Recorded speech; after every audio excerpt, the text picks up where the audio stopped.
I'm Keith Burton, and I'm very glad to be here along with Ron Culp and Bill Heyman.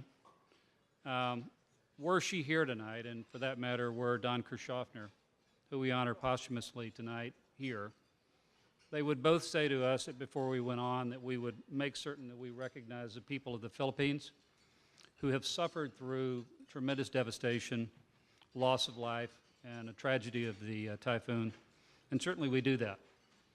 And while we may feel a world removed, they would also remind us, as they did in their own life and work, that what we can do is really much more than we sometimes think.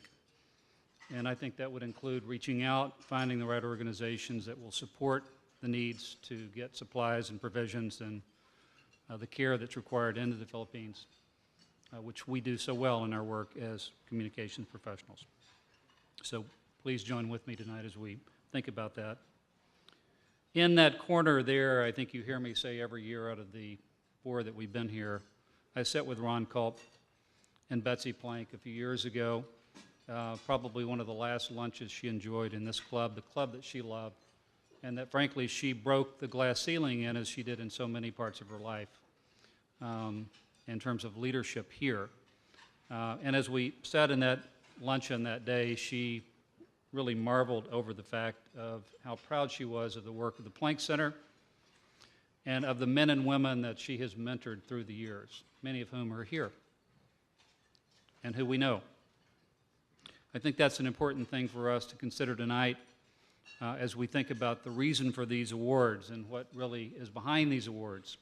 The Plank Center really was created to support the educators and the students in public relations and frankly their leadership. I was at the PRSSA and PRSA convention in Philadelphia a few weeks ago. I was honored to be there, and I was reminded whenever I saw Betsy Plank that she never stayed in the hotel where the PRSA members stayed. She always stayed with the students and devoted her time and energy really to mentoring those men and women. She would remind us of that tonight were she here, and she would also remind us that it's important for us to honor, as we're doing here, as Ron and Bill and I and the whole board has worked to do, a number of people. We have created through time, as we did in the beginning, a number of awards. First is the Legacy Award. Second is for agency practitioners. Third would be for the young professional, again, coming up through the ranks of PRSSA and beyond. The Bruce Berger Educator Award is one that honors both Dr. Bruce Berger, who has been a part of the founding of the Plank Center, but also continues to be a trustee with us as a part of our work, and certainly one of the great icons of our profession from an educator as well as a professional standpoint. The Corporate Award and our Executive Award really is the capstone for the evening.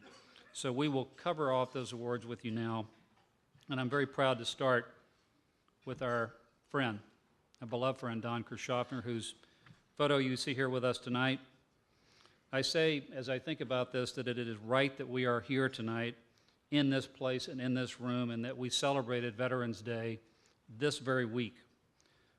Don, who we honor again with the Legacy Professional Award, loved Veterans Day. His family knows this. We certainly know that because he reminded us, Rick White and myself, Paul Rabb, so many of us who knew him, always reached out on Veterans Day, but he reminded us to thank a veteran for their work, and certainly that was a part of who Don was. He loved the Union League Club probably more than any member other than Betsy Plank that I know. In fact, he would be here for when he was back in town from Denver. We would meet for breakfast, or we would come down and have lunch together. And it really was a very special place for him, as it is for many who have seen it for the first time tonight, or for those who've come back. There was a time that I began my Saturday mornings at 6 a.m. over breakfast in Naperville, the suburb outside of Chicago, with Don, where we both live. I would arrive at the restaurant early to find Don in our regular corner booth before anyone else arrived at the restaurant, and he had the New York Times already spread before him, and there was coffee, a lot of coffee. I would take my appointed seat because he sat where he wanted to sit, and then I sat in my seat, and he would quietly, after I sat down and not acknowledge me at that time, would take off his glasses. He would greet me with a wonderful smile, and he would say, "Good morning. Now you have my full attention." And I really knew he meant that, and he did. because we would launch into a long conversation about life, family, work, faith, politics, and our shared hopes for the future. I really love those Saturdays, and I will think about that this week because I live in that downtown area, and I will walk down that way, as I always do. Don Kirchoffner was a giant in the public relations professional, for those who didn't know him. I'm sad you didn't. While he was a soldier at heart, he was a consummate practitioner of our craft. He knew what it meant to take the hill, and he was skilled at leading others and very accomplished in leading the mission. Over more than 2 decades, I made these comments a few months ago, he was the reason, voice, and counselor at the center of some of the biggest events of our time. He was there for the U.S. invasion of Kuwait in 1991. He was there for the Kurdish relief operations in northern Iraq. He was there for the riots at Rock, Los Angeles in the 90s. He was there dealing with the devastation and recovery efforts that were associated with Hurricane Andrew. He was there when there were challenges that the American Red Cross faced with our nation's blood and tissue supplies. He was there when there were crippling power outages that threatened the reputation of Commonwealth Edison and Exelon here in Chicago.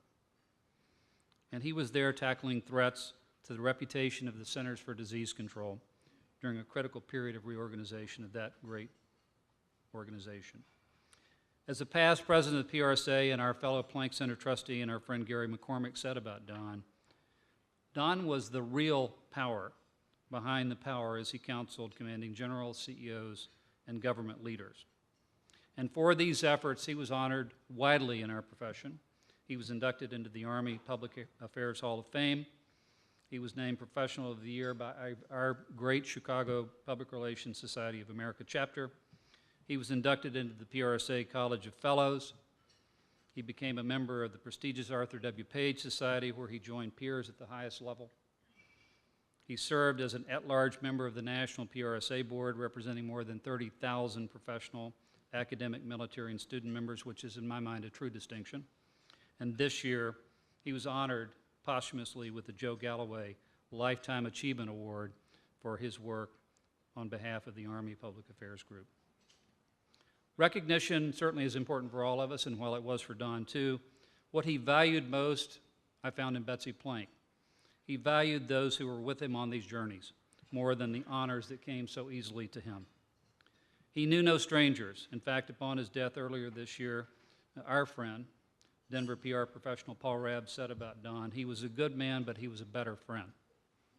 It came as no surprise to us that after only a year in Denver, at the time this event occurred, Don was honored with the prestigious Swede Johnson Lifetime Achievement Award for his work in honoring PR professionals in that local PRSA chapter. He was a man of humility. He was also a man who did not suffer fools gladly.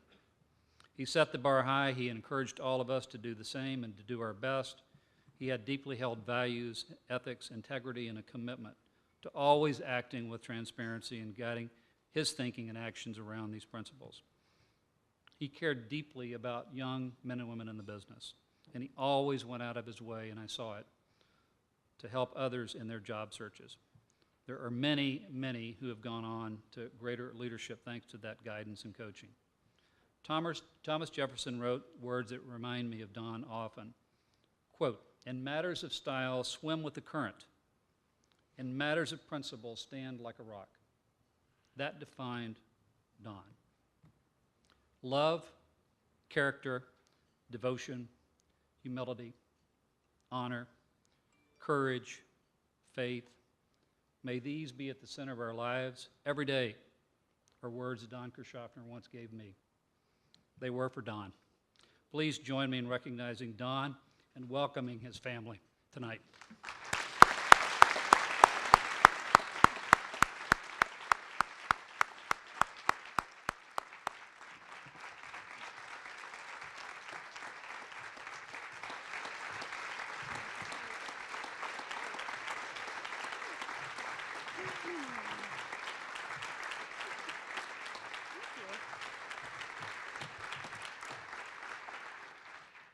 Thank you.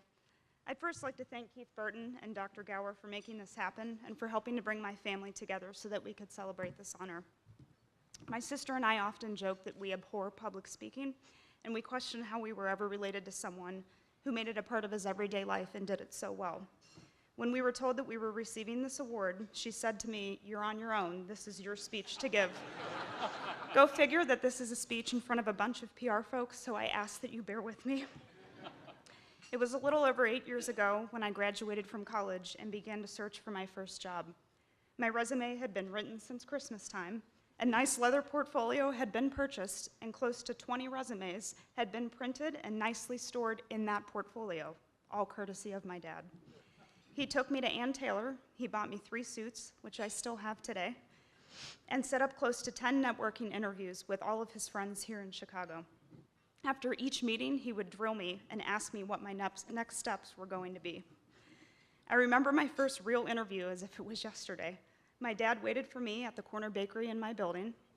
3 days later, I was offered the job. I still work there 8 years later, and I have him to thank. I wish I had told him how much I looked up to him, especially when it came to his work. He loved people, he loved to network, and he genuinely loved to help others. I received a note from a dear friend of mine about a month ago, Jess Brubaker, who's actually here tonight.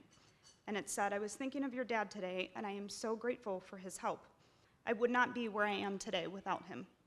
I know that there are several others out there that could say the same thing about him. I think of him often, every single day, not just because we were best friends, but professionally, he was my mentor. So much of who I've become professionally was shaped by him. I was reading an old PR article with his Dawnisms, and I had a great laugh. I'll leave you with a few of my favorites that should still be practiced today. Be a mentor and a teacher. Seek a mentor. Help someone who is looking for a job. You'll be looking yourself one day, and remember to say thank you. Always have a fresh and well-done resume. Be well-dressed and well-groomed. You only get one chance to make a first impression. I've taken this piece of advice very seriously, to the detriment of our bank account. You can ask my husband. And our favorite Dawnism, which he so often preached, today's peacock is tomorrow's feather duster. I think I can speak for my entire family that we are so very proud of him. We, his family, all hope he is looking down and is as proud of us as we are of him. Thank you.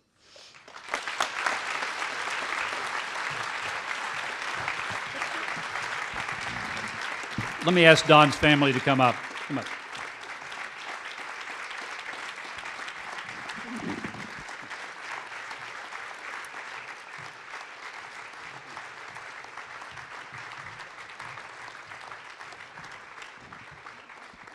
So that you know who you have in front of you, you have Megan Krase, Megan Kirchoffner, Jill Kirchoffner, Matt Kirchoffner, and Elaine Kirchoffner, Don's wife. Please give them a big round of applause.